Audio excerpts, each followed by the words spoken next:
Hello, welcome. It's the Fight Site Podcast Network. This is Ed Gallo. I'm here with Sriram Raleigh-Darn.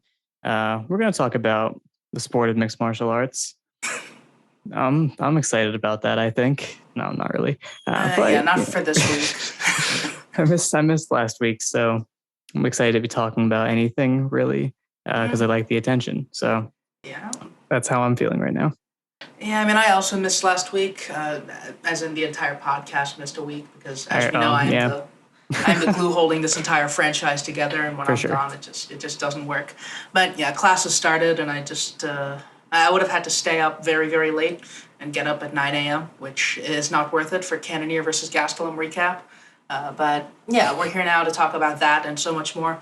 I'm excited to talk about MMA in general. I'm not super excited for these fights, but that's just the way it goes in this long, dreary summer march. Yes.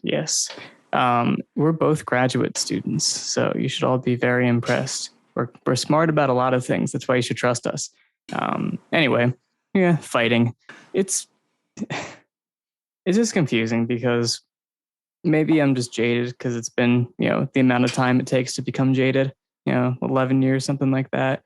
But it feels like there's less parity in the UFC than there used to be.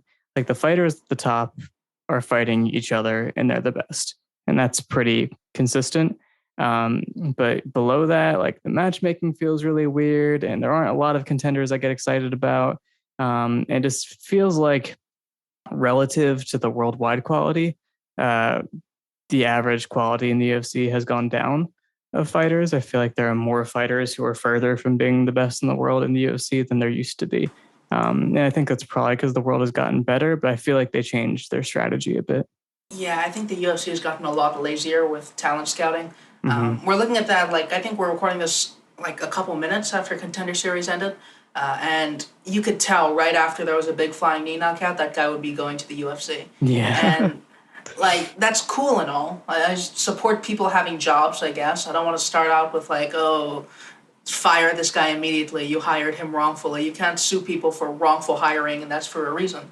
But it's also contributing to the fact that it's really, really easy to get into the UFC now compared to any time prior. And for as many... It's so easy, I'm going to do it. Just you wait. I believe in you. But... compared to having to have, a strong regional record, for instance, or having to even go through The Ultimate Fighter, which was kind of a farce in terms of, a TV show. In terms of a structure for competition, it makes sense, right? Mm-hmm. If guys win fights over and over and over, you're like, yes, this guy can win fights against guys who we know and we've seen can be competent. Compared to, flying knee knockout over a guy who's 2-1 in Oklahoma, it's weird. And I think the issue isn't just that they're having these guys. It's also that it's becoming a really easy, cheap labor replacement for guys that they should be keeping. Yeah. I think we did not talk about Jimmy Rivera's release / contract ending. It's a massive shame. Rivera is a tremendous fighter. Even now, losses to Pedro Munoz, Peter Yan, Marlon Moraes, and Aljamain Sterling, all of that, none of that disqualifies you from being a great fighter. As much as I want to say losing to Aljamain Sterling does, it does not. But they released him, and I think I would argue that even if it wasn't directly due to them having a ton of cheap labor, there's really no reason for them to come to, a real compromise with a Jimmy Rivera-type fighter, someone who doesn't draw all that well, someone who's in a deep division, and they have, 9 of him, apparently. To someone without eyes, they have, a billion Jimmy Riveras. There's really no reason for them to say, hey, I'm going to pay you more when they have John Cornman down the street who can only do twisters winning in a Contender Series. He looks cooler. He's real. He just popped into existence. I am a god. I speak into existence.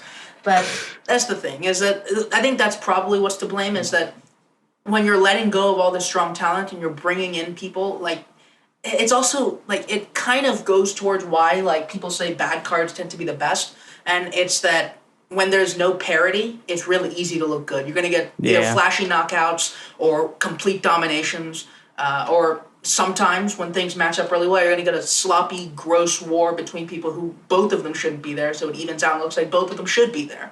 That's why, a lot of Bellator events, you have, a ton of minus 600 favorites and everyone wins by heel hook or something. Just weird shit happens when you do mismatches. And that's the way that the UFC is trending. Yeah, and meanwhile, Bellator is also taking up a decent amount of good talent, um, which I mean, that's a good thing, because they should have places that they can go to get paid. Yeah, Because the UFC, you can't trust them to pay you what you're worth. So if there's it's someone who just will, good, you know. and it's just kind of unfortunate that like even the UFC's worst cards don't end up worse on like drawing statistics than Bellator's Hmm. best cards.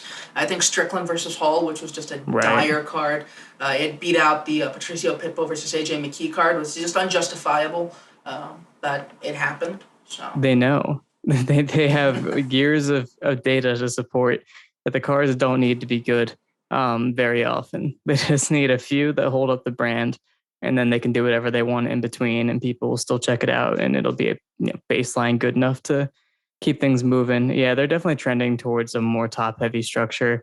Um, but things could change when some of the stars age out, and just everybody left is just good. Um, but then maybe they'll lean on more gimmicky stuff. I mean, they definitely they use CM Punk. They weren't ashamed to do that. that's true. They'll do something like that again. I'm sure one of the Pauls will end up having a fight. It'll happen. It'll definitely happen.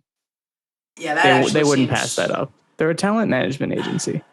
yeah, that is surprisingly likely, and that scares me. The fact that you Hmm. mentioned it, it's just Now it's gonna unbelievable. happen. If I Yeah. didn't say anything.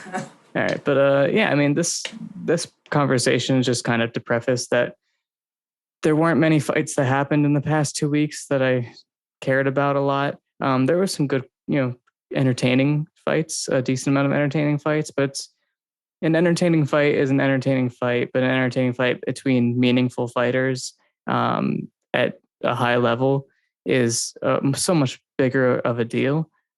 So just by comparison, a fight that is just exciting because a lot happens, it doesn't really feel the same way. But stuff happened, so let's get into it. The Barboza-Chikadze card, that was the most recent that occurred. Um, this was a rough one, just because it was a lot happened, but just the like I said, the meaning of the fights wasn't much. I mean, the most meaningful fight in the card was Giga Chikadze. So let's start with that. I mean, the main event was the best fight for sure, the most meaningful fight. And I was getting ready to complain about Giga and like how he's being built up and stuff like that. But I actually think his matchmaking's been pretty good. They slow rolled him at first, and he was just demonstrating that he needed to be slow rolled, like getting mounted by Brandon Davis a bunch. Like it's not good, bro. But he figured it out, and after beating Swanson, Barboza, kind of makes sense as a step up. And I think it was totally reasonable to expect Barboza to pose problems for him. And I think in the fight, Barboza showed a little bit of what could have been an issue if he fought like he wanted to do those things. Um, I think he was a little surprised that Chikadze could get his kicks off on the outside and he wouldn't have the eyes to see them in time to react the way he wanted every time. And it's really tough to deal with the simple middle high round kicking dynamic when you have a really snappy, powerful round kick, and he can just fire it off open side from either side. Um, and smash your arms and bring your arms and kick high a bunch of times to set up the body kick. It's usually the opposite of what people do. But that was given Barboza a lot. It worked every time. It worked every time. He would have a couple blocks and then he would hit where he wants to hit.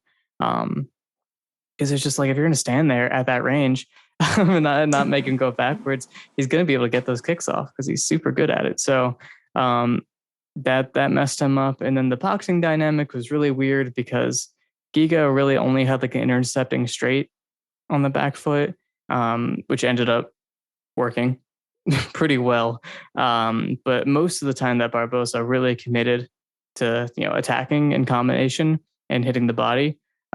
He wasn't like landing great, but he was making Chikadze's feet ugly and putting him in bad positions, and it was just much better for him at that point. If there was going to be any grappling in the game plan, that probably would have been the time to do that. But yeah, Barboza does not like to pressure. He doesn't like to be pressured, which is he just has a negative relationship with pressure overall. So eventually, once he kind of got backed off and got hurt a little bit and Chikadze got on the front foot and pressured him, he was toast. Yeah, it feels like there are a weird amount of featherweights who are like that, where a lot of their interaction with ringcraft is just, I don't want to do it. Thinking about it's annoying. Korean Zombie's another one of them, where like if you make him pressure, he'll just sprint at you, and if you pressure him, he'll walk to the fence. Calvin Kattar is one. I'd say he probably has the best mechanics in terms of getting off the fence and even like pressuring. He just doesn't really care and wants to be a neutral. And now Barboza's one of those guys where his mechanics are the most actively ugly out of all of them, especially on the back foot, where it looked really bad at lightweight. It looked like he kind of fixed it at featherweights because he was just insanely heavy-handed. But then when a guy just didn't give him that many exchanges to work with, when he had to enforce the exchanges, it didn't look as good. But yeah, insanely weird fight to me. I'm mostly mad at Edson about it because he beat Burgos and then lost to Chikadze. I've never been a Chikadze believer necessarily, but in a division where no one fights all that often, and the guys who try to fight particularly often, like Kattar, are like forced into massive layoffs. Being able to fight like 6 times in 2 years, that's massive. And it deserved. It wasn't a step up in the rankings necessarily. I think they were like right next to each other in the rankings. They gave him a huge bump based on the Cub win, which is kind of silly, but he belongs. I'd say it just didn't really totally make sense the way they did it, but that's fine. It's kind of what they did with Islam. They just kind of ranked him on ability, which is not. Should we trust them to make that determination? But it's pretty much true. Yeah, I think the thing with Barboza especially is that he probably should have been ranked above at least a couple guys ahead of him. Ige, he got robbed. Yeah. I don't really know who else is ahead of him, but I probably would say he'd beat someone like Korean Zombie. He's a bad fight for someone like Calvin Kattar even. So, I mean, I'd say they're both kind of ugly fights for each other in a really stupid way. So it's a really dumb fight. They should do it. Yeah, he's competitive with a lot of people above him, and beating him, it means something, especially beating him at the range that Chikadze did. I'm mostly just kind of perturbed at the way that Edson Barboza seems to have reversed the dynamic that's troubled him, if that makes sense. Like at featherweight it was all, or rather at lightweight it was all, if you can push me back and my feet go all over the place and I hit you, it doesn't matter, and I'm going to have to walk into the fence and get beat up. At featherweight it's like Shane Burgos fought the strategic fight that he's used to. It wasn't a specific strategic fight necessarily, but Barboza dealt with it in a lot more poised and effective manner. Against Giga, both guys seemed to not like the fact that the other had kick defense. Chikadze, I think the first round, I think most people gave it to Chikadze. I thought there was a knockdown, but it looked like a slip on rewatch. But it seemed like Chikadze was expecting it to be able to just blast hard rear kicks from southpaw to the body, the Giga kick, and Barboza just rear leg checked it, which was actually super cool. I like watching people do that. And then, after 3 of those happened, Chikadze just kind of shifted in and ate a hard right hand up to the face. So it seemed like both guys were kind of frustrated by the fact that their kicks weren't as free and as effortless as they wanted to be. Yeah. But Chikadze kind of made it work. I think the intercepting jab and the intercepting strike worked out well. I liked how Chikadze was kind of weaving out along the fence when Barboza tried to enter in. Barboza didn't really have much of a method to enter in along the fence on Giga himself. He had some decent reads on the counter, I think. He counter-jabbed him a couple of times, and he was able to catch him leading exchanges with the long right hand to the body, which was nice, and I think that won in the second round. But he just didn't really have the tools to get the fight where Chikadze was a bit less competent. Barboza, he's a much better pocket boxer than Chikadze in pretty much every one of his fights. He's a sharp combo puncher, and a lot of even when he's able to kick, it flows a lot off his punches. He likes to Dutch you a good bit. He can feint reactions and kick them as they're checking and putting their leg down or blocking, and it's a lot of playing off his punches in neutral. And he just never really got the chance to do that against Chikadze. Both guys' kicking games didn't look as strong as it usually does for that reason. And I think it's just when Barboza wasn't prepared to get pushed back super hard, I think end of the first round and beginning of the third for the finish, his reactions just looked completely awful like it always does. One thing I liked about the finish, Chikadze actually did a nice job cutting off Barboza's ugly exit with that long left hook. It was an ugly, I've seen a lot of people point out that Dominic Cruz counterpunching moment against TJ Dillashaw, he straight arms a hook. It was kind of like that, where it was just so gross. But It worked. It cut off his exit. It forced Barboza to like slow down, moving backwards. And yeah, I mean, also the fact that he bailed on the Darce choke as soon as Barboza sort of looked like he was going to get out, just punched him more. That's cool. So yeah, Chikadze seems like an annoying guy to fight. More than anything, I think that's probably the thing that's going to get him more wins than he maybe should get. Is that dealing with a guy who's huge and kicky, people don't like that, and in featherweight, they especially don't like that. So yeah. And there aren't a ton of wrestlers in the division right now, so kind of a good time to be that guy. Max would destroy him, by the way. Yeah, he doesn't have enough depth as a boxer. Just one counter punch. Or really the ring craft. That's not going to be good enough. Yeah, if your ring craft is like that and you only have one counter, he can walk at you and do whatever he wants. And he's not a bad kicker, and his kick defense isn't bad, despite people thinking that because of the Volkanovski fights. He's a little vulnerable, but he makes adjustments. Like, it's not easy to continue to kick him for free. He made it hard for Aldo. He made it hard for Volkanovski, actually. For Kattar even. As well, for Kattar. It's not easy to kick him. So, he might take a couple, but he's Max Holloway. So he can take hitting him doesn't matter. Yeah. He would walk him down. He'd beat him up. But he could be interesting for a lot of different people in the division. Maybe he'll fight Kattar. Does Kattar have a fight? I've heard some talk of him fighting Arnold Allen soon. That's a cool fight. But I mean, I feel like it's probably going to be. Who? I think Kattar wins that. It feels annoying for Kattar. But Kattar's also like straight up better, if that makes sense. Yeah, it's one of those a guy super that can kind of go fights with him in his zone, but a guy that isn't nearly as threatening or as dangerous, It's like, I can see the way in which the super hand-fighty southpaw who likes kicks is annoying for someone like Kattar. He'll score for sure.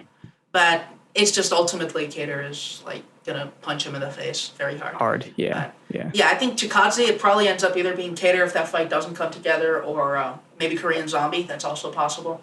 I don't know if Zombie wants to fight down twice in a row, but there's also like no real route up. Yair maybe, if that fight falls through. But like, if he ever really fights cares? anyone. Yeah. They're both dead. Maybe if Zabit is resurrected. Zombie. Yeah. It's a fun division. Chikadze is a worthwhile addition, even if I'm not like as sold on him. Like it's a weird thing. One of our patrons and good friend of everyone, Ronan, he brought up to me that like a lot of the times step ups for prospects, they don't seem to show as much as we want them to.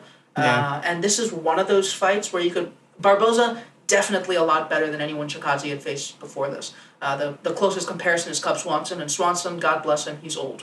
He's very old, and like he's good. He's still good enough to compete with very good fighters, but he's definitely old, and you could see that in that fight.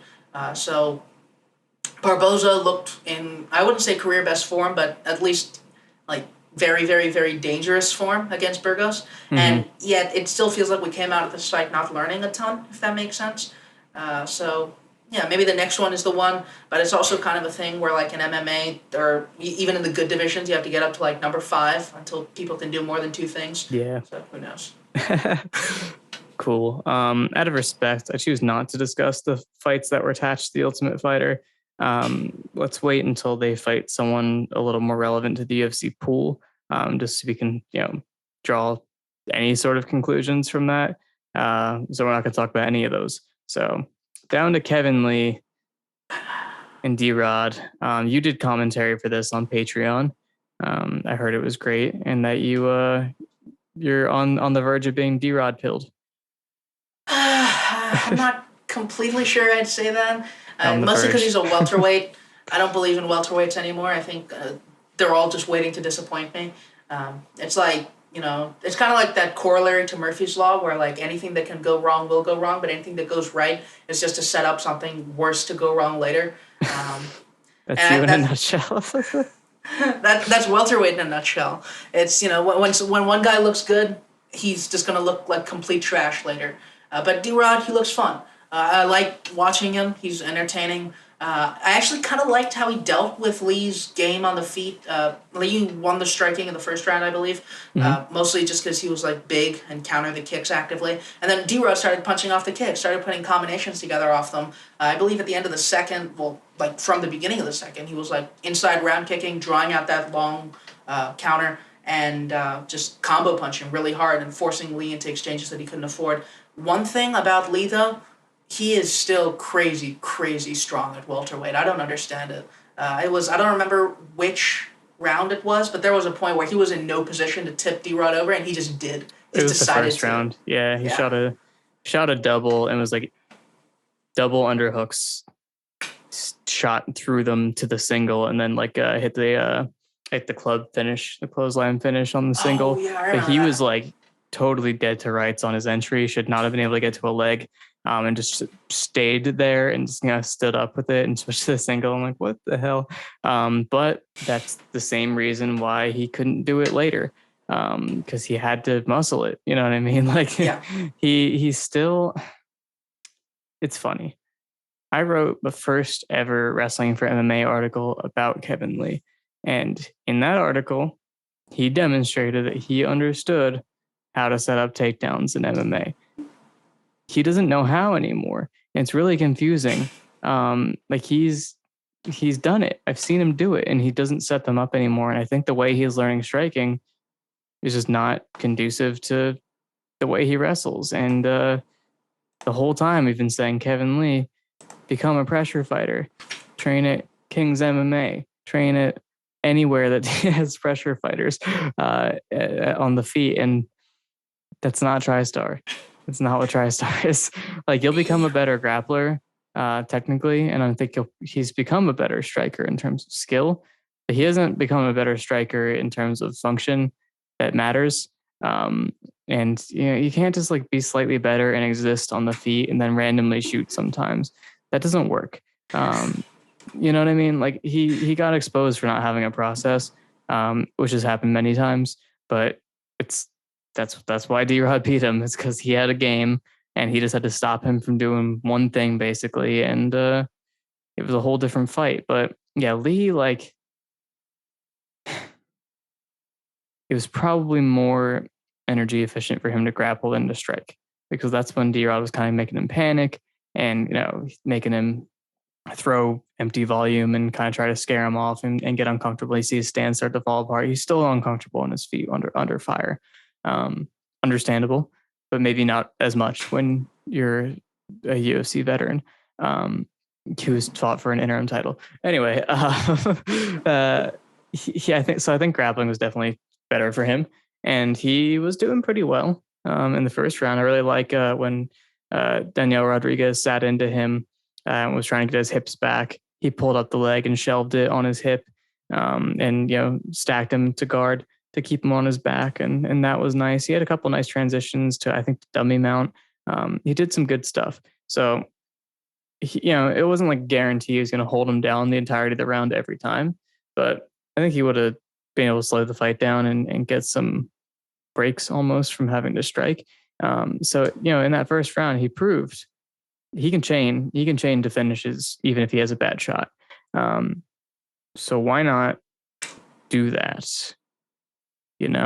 Why are we wasting time not setting anything up on the feet, just getting gassed because this guy's better than you on the feet and you can't handle your pace? Like, you need to be grappling because you can't keep it up. So just there's a disconnect there, and I'm not confident at all that he's going to figure it out, because he's still saying things like, I just got to figure this out. I'm going to figure it out. I'm like, you don't know.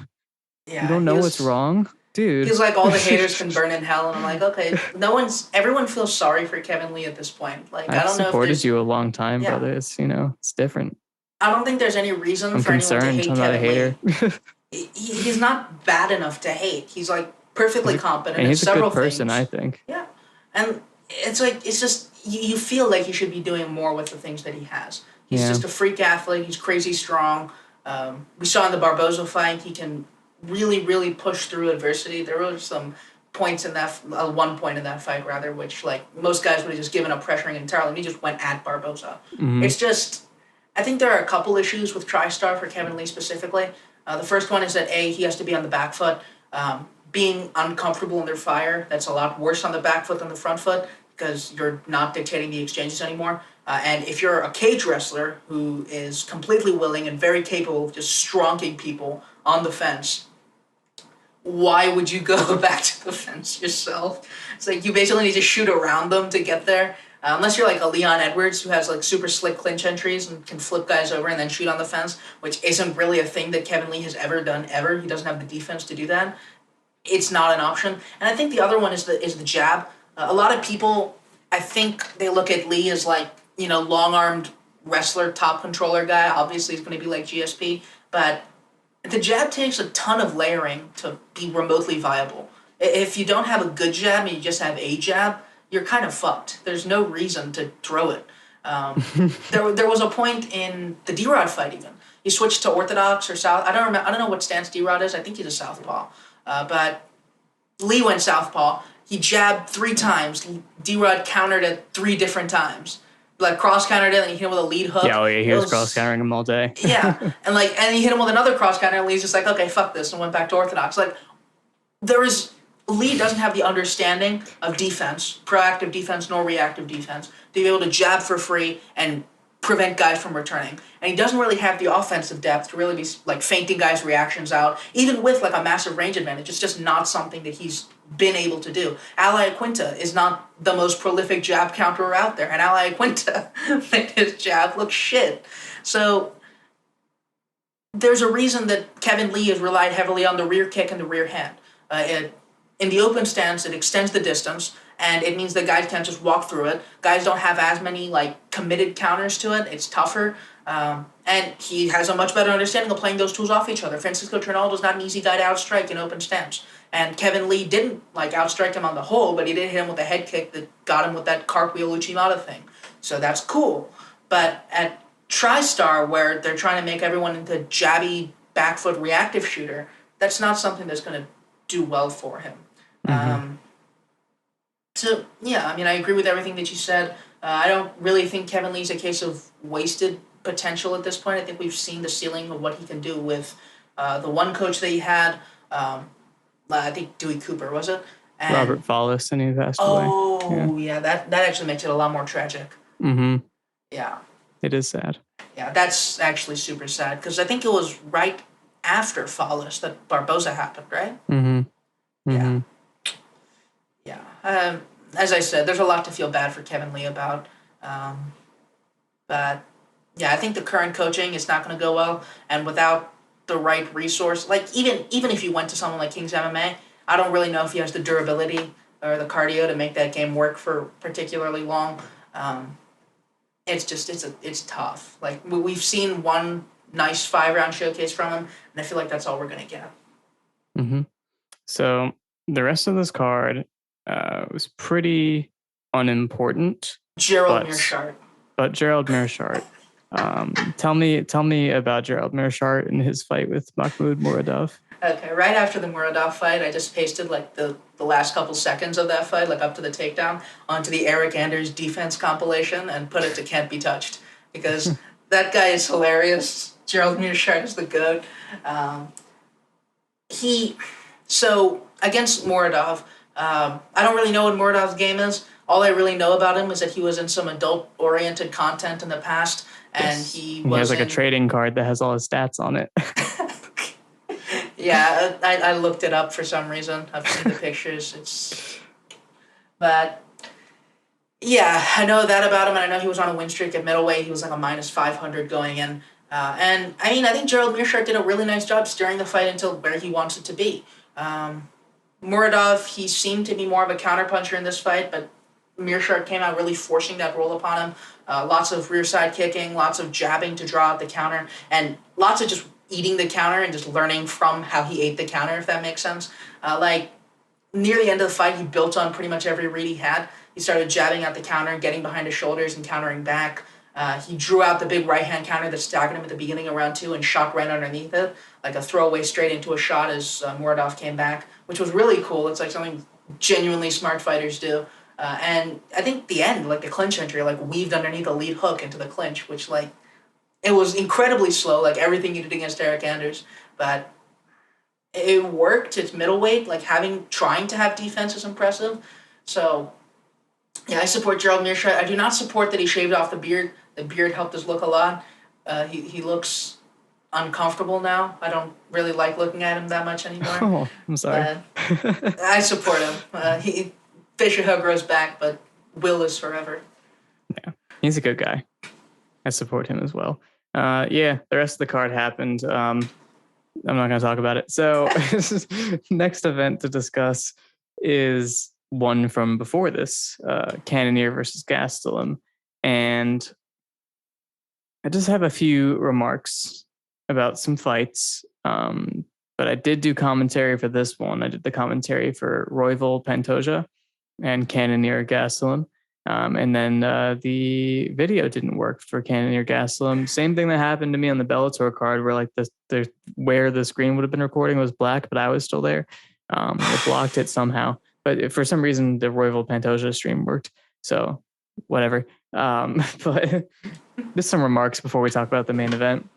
Mark Madsen versus Guida was terrible. And Madsen is not ready to fight anyone good. He had to like be a patient outfighter to try to beat Guida, and it was really weird. Guida's old, man. Like you got, he's wearing it well, but you should just try to kill him. I know you're old too, but you don't have the same miles. Totally different. This guy's getting rocked by Jim Miller, man. Like you don't have to have huge power. You just got to hit him clean, which you can do if you go at him. His defense isn't good. So that was annoying. I expected that to be a really frustrating fight for Madsen, and that multiple people asked me if they should bet on that. I said no, don't bet on that. It's going to be way too close, and it was. So there's that. Other stuff besides the important fights. No. So let's talk about Cannonier Gastelum first, but then we'll do Pantoja Royval because that's better. Yeah, I mean, Cannonier Gastelum, I watched it after the fact because the day after I had to show up here, the dreaded place with the good lighting in the early morning, and I didn't want to wake up for a card that had just god-awful pacing. Just the worst pacing I've ever seen. But yeah, it was a fun fight. Cannonier did some stuff. He's an active kicker, even if he's a lot less shrewd at setting up his kicks as even Gastelum was. Gastelum did a lot of work like drawing his big retreats and kick him on the exit. Cannonier's just like, haha, I can kick you off both legs and I kick super hard, it's fine. And he won on output on the outside. In the pocket, it felt like Kelvin's speed was a big thing. He kind of did that like offbeat too, where like the slap drawing the guard and hitting him down the pipe. But most of it was Cannonier doing some nice stuff with the jab hook from southpaw. I think that's how he got the knockdown. I think he could have actually been southpaw a lot more because he was pretty much able to, at the very least, keep Kelvin at bay with the jab for free. And he would have gotten the outside leg kick a bit more, and Kelvin isn't really all that against other southpaws ever. And he would have gotten the jab hook change up a bit more. But in the third round, I believe, right at the beginning, he just like showed the jab and just feinted into the big right hook, and it sat Kelvin down super, super hard. And Kelvin just did not die somehow. But from Orthodox, I actually liked how Cannonier kind of built off the work that other guys did on Kelvin, which was like Kelvin, for all his like decent mechanics as a puncher, pretty much anytime he throws his rear hand, he's like falling in behind it. Adesanya took full advantage of that. Adesanya did he'd retreat at an angle as Kelvin just kind of swung past him, and as his weight was committed and his feet was great, he just blasted him with the rear hand. Whitaker did a lot with the counter jab as he reset, and later with that uppercut. Cannonier was mostly just the right hand counter, angling away, pivoting, and hitting him with the right. So that was a good read from Cannonier, very specific. I don't really think either guy has a particularly high ceiling at middleweight, where middleweight high ceiling basically means top two, and both of them have lost to Robert Whitaker. And I don't think that fight looked particularly winnable for either in any universe. Cannonier, I think, did a bit better because he won maybe a round. Kelvin just got shut out. So he hurt Whitaker a little bit once, I think. Yeah, that was There's actually more than you can say about Kelvin. Yeah, I mean, I think that's another thing about Cannonier is that he's weirdly conscious about the way that his stance switches work. He's feinting kicks and shifting through them, which he did against Whitaker to stun him with the jab. I don't really know if he has good positioning in exchanges, but he seems to understand that he can't just switch stances in front of the other guy, which is something for middleweight. Kelvin just did Kelvin things. I think Kelvin understands his role as a middleweight, honestly, which is I have a 25% chance of seriously hurting anyone I fight. Might as well not train super hard and try to improve if I can just take a whole bunch of short notice fights. It makes sense, right? Like, you're never going to catch, if you're Kelvin Gastelum, you're never going to catch up with a Robert Whitaker. You're probably not going to catch up with even a Jared Cannonier in terms of how much he's really genuinely put effort into the way that he boxes. But if you have the attributes and you're filling in for Paulo Costa all the time, and Paulo Costa is a big, lumbering orthodox, and you're a quick southpaw, the other guy's going to have to change, and you can just do your thing. And it makes sense. And he's always going to have the sort of the value as a win somehow. The more he loses, the more value he has. He's like the Benjamin Button of value. But people are always going to take that fight with him. And it's going to be like Kelvin Gastelum showcase all the time. Everyone's going to be showcasing upon him.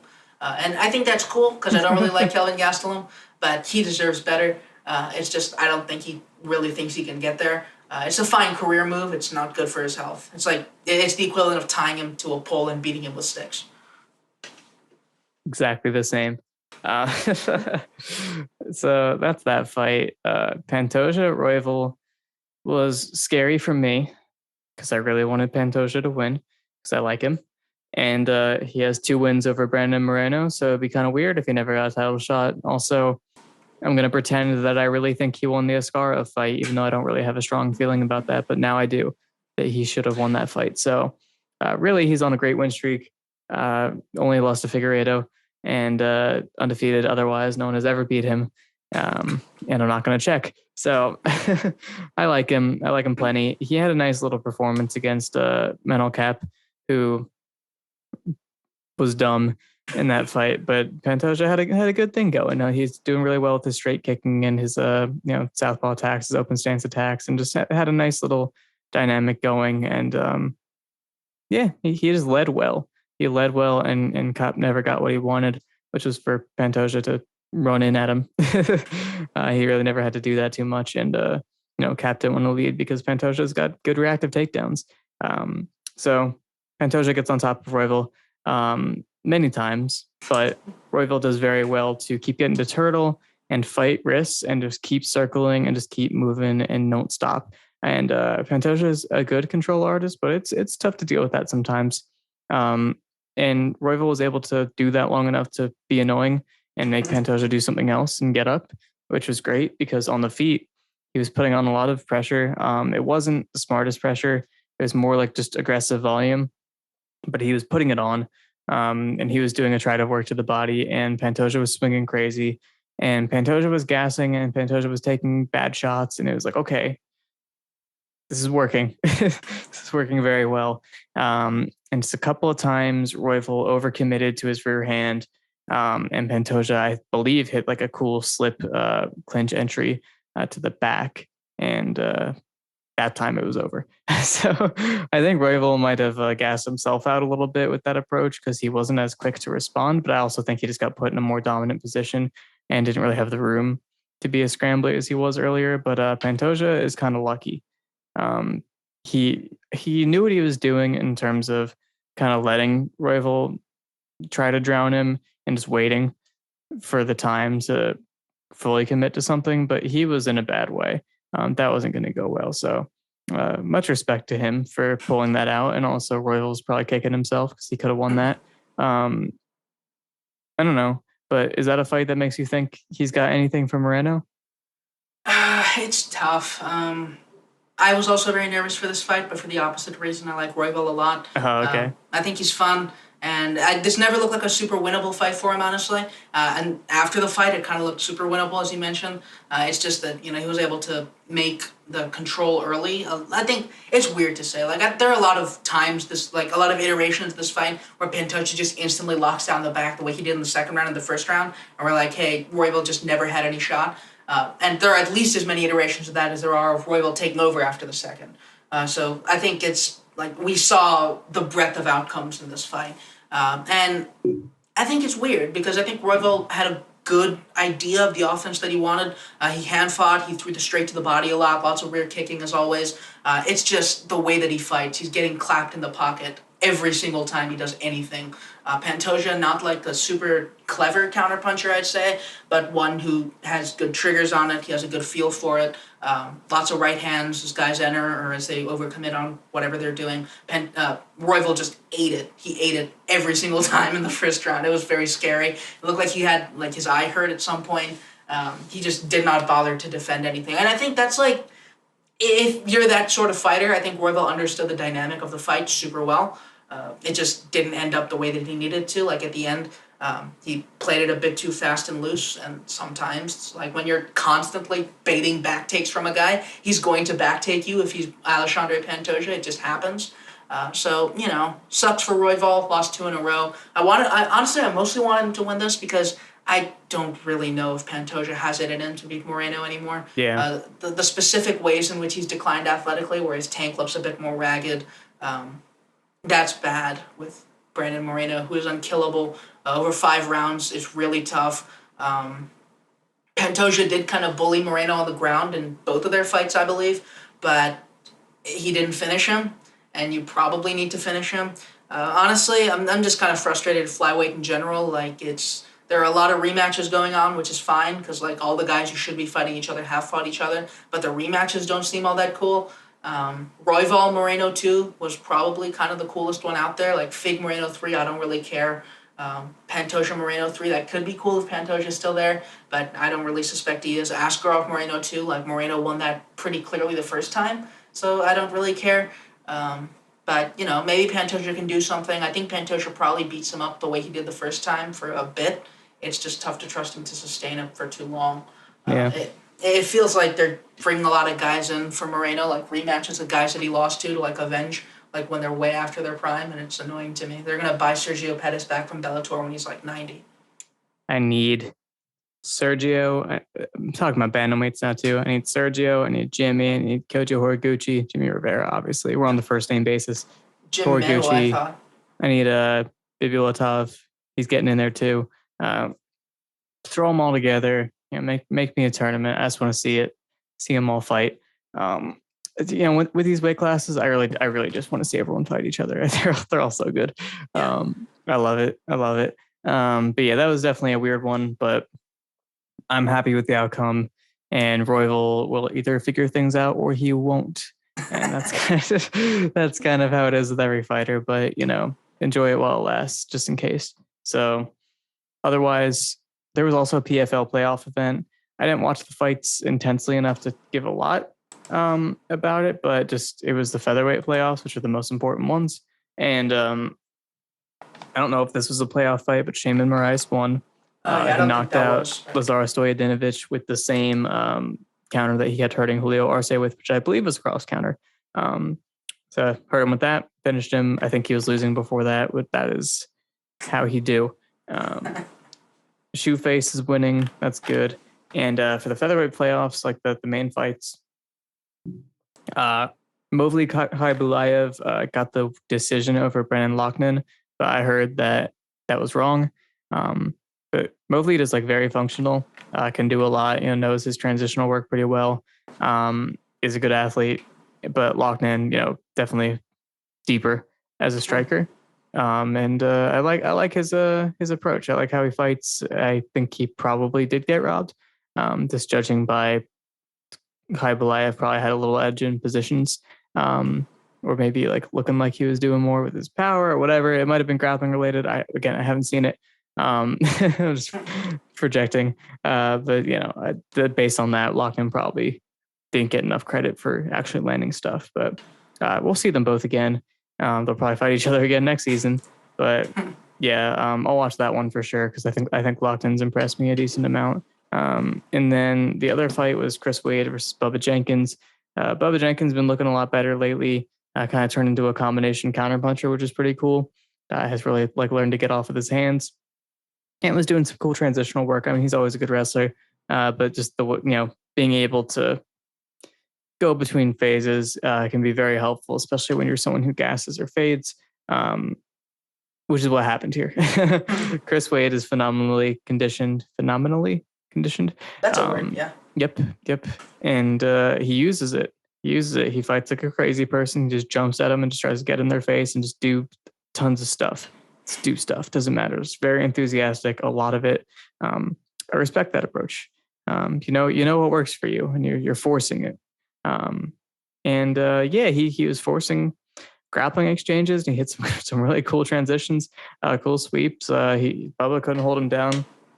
He was moving on him, he wore him out, and he took over, and it's very, very impressive. Very impressive to out wrestle Bubba Jenkins, who this same season out wrestled Lance Palmer. So PFL's got some wrestlers. I'm happy about that. Maybe I'll watch some of these fights between these guys from the season, do something on that someday. Some commentary if the screen recording will let me. But that's pretty cool. Do you have any thoughts about these guys?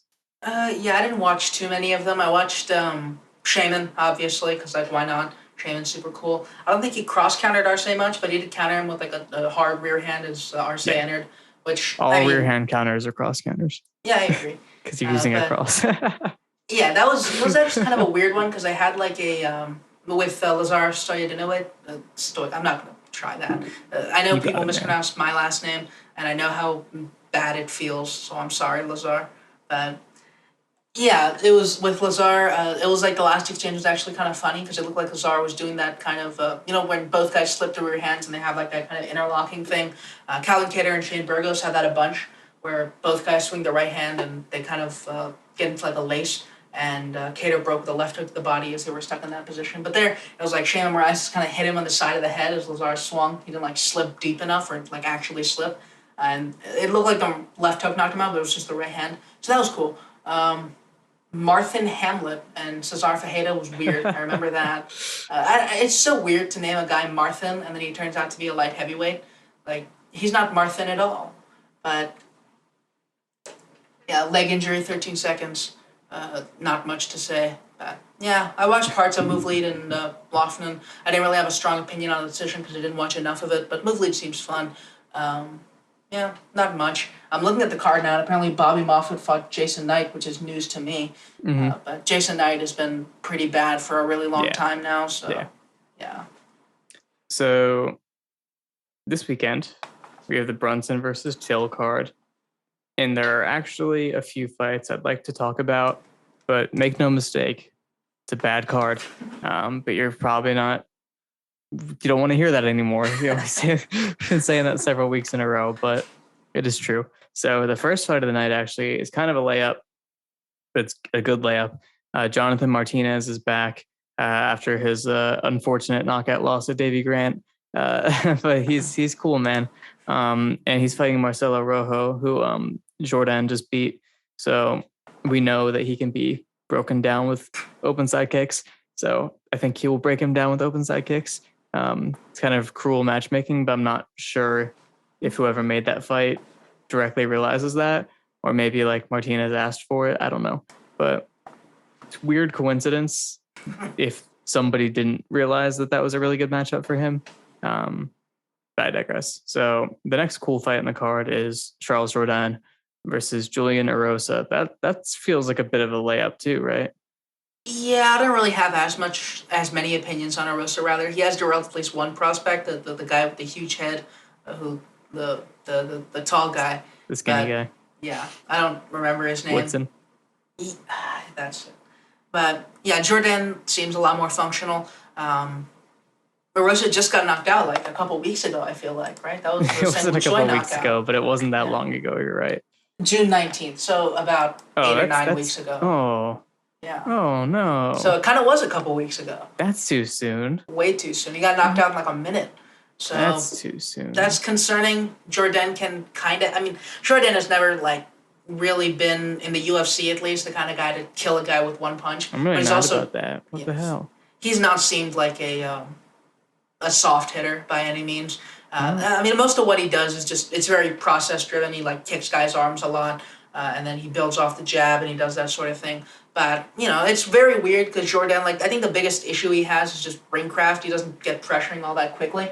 And I don't think Erosa's really the guy to take advantage of that. I think Jourdain isn't going to fade and probably ends up taking over, and I don't really trust Erosa's durability under these circumstances. So go Charles. It's really messed up, man. Yeah, that's... they were like, if you don't take this fight, we're going to get Contender Series guy 32 to fill your place.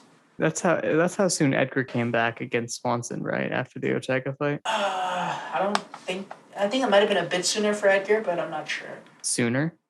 Yeah, I think so. I'm not sure. What about Bisping coming back versus Kelvin? Oh, that was, I think. Oh, that might have been way sooner. I'm not sure. I think Bisping Kelvin was like a single month. I hate that. Yeah, Bisping Kelvin was actually like 3 weeks. There's no way that should be allowed. Yeah, Bisping's not the guy who needs like money either. He just wanted to do it for some reason. They're like, go ahead. I guess they don't consider it like getting knocked, because that was after GSP, right? Yeah, it was. I guess he didn't consider it getting knocked out, but you got concussed, bro. You got a concussion. He got knocked out and then strangled. Yeah, like he knocked you out. Like you can't fight again that quickly. You're gonna, dude. Like it's not even about ability. It doesn't fix getting knocked out. The fact that you got strangled after. Like I'm not gonna make any claims about how it affects your fighting ability, but if you get knocked out again, you fucked up so bad. Like second excuse impact, my language, right? But that is so obviously terrible. Do you care at all about your brain? Like you have a family? Like that's so dumb. They both have families, Bisping and Edgar. Like what are you doing, man? Like you're both very well paid. Like that's just ego. Like you can't do that, and they shouldn't let you do that. And I'm very upset about it, and I'm upset about it every time it happens. And I can't like decide if I want to root for them to do well because I don't want them to get hurt, or to root for something bad to happen because I want people to see that you can't do that. And it's just like it's so wrong. It's so wrong. I mean, it kind of reminds me of when Jimmy Rivera got knocked out by Marlon Moraes in like June 1st or something, and then he came back in September against John Dodson, who can really punch. That guy, he's like, that's a scary fight to take off a knockout.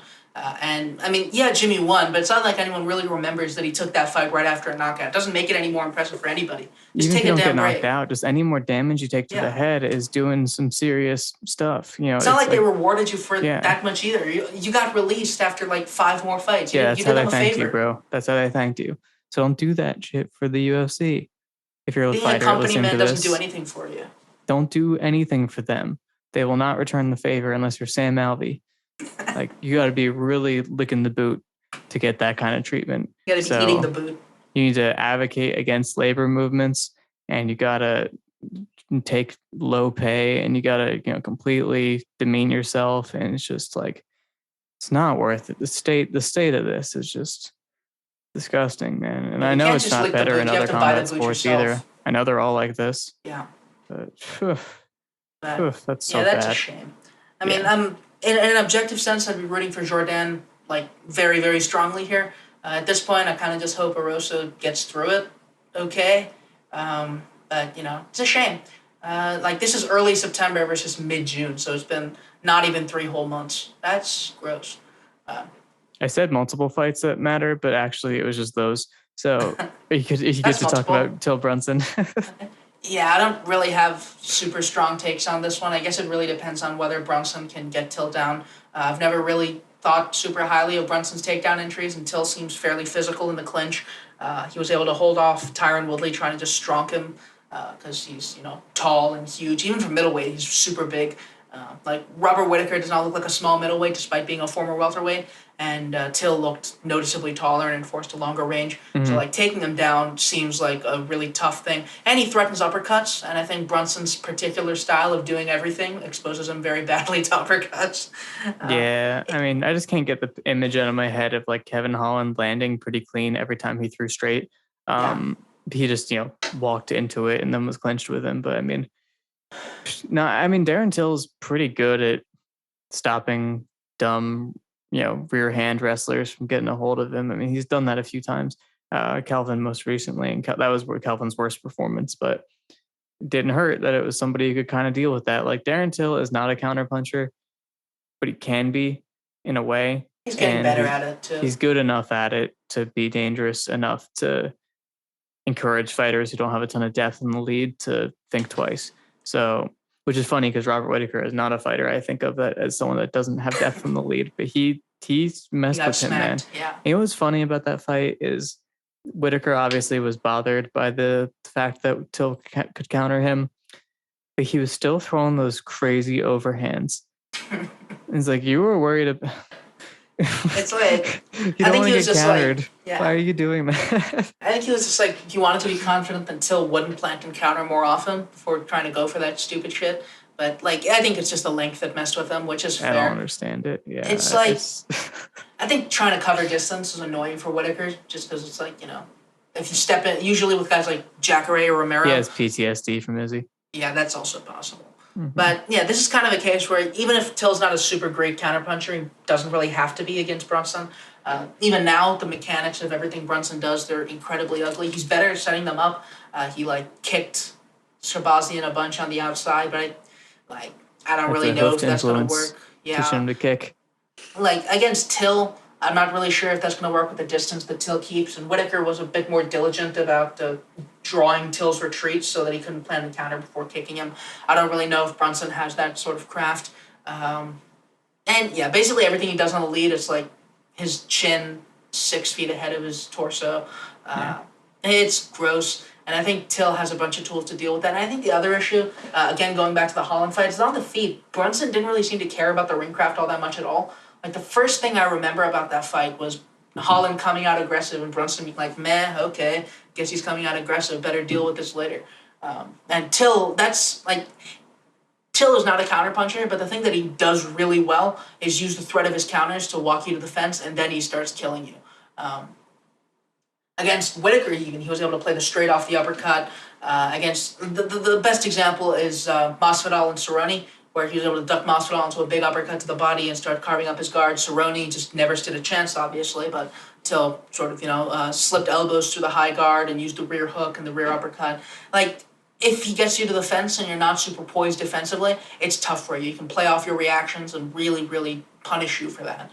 And I think Brunson, he's kind of in a catch-22 here. If he can wrestle, that's fine. But I think Till's going to be tough for him to wrestle with the way that he tries to wrestle. And if he tries to strike, it's either expose himself to counters from an okay counterpuncher in the worst possible way, or get pressured and get punched a lot. So I guess I don't really care about who wins. I think Till's a lot better, but he's also like super inactive, and people care about him maybe a bit too much.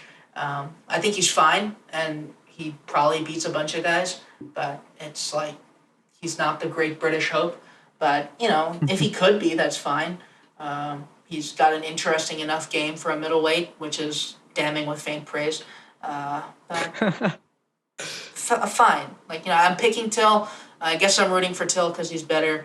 And I'm rooting for Till Izzy to nevertheless never, ever happen. Yes. So we're both picking Till, and we both think it'll be not that exciting to...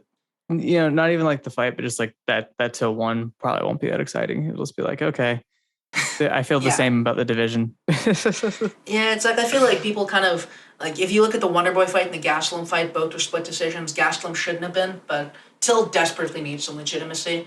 And like, this isn't the fight to get from that. Exactly. Like, Brunson is he's a layup on the feet, and it's really just kind of a wrestling threat. So who knows? But and then if he doesn't do well on the feet, then it's like his stock is lowered. Even if he wins, if he doesn't, make Brunson look really dumb, his reputation is going to be worse. So that's that. And of course, next week is Anthony Smith versus Ryan Spann, main event. What's the rest of this card? Oh God, I'm looking at the card right now. Oh my God. That's the end of the podcast. See you next week.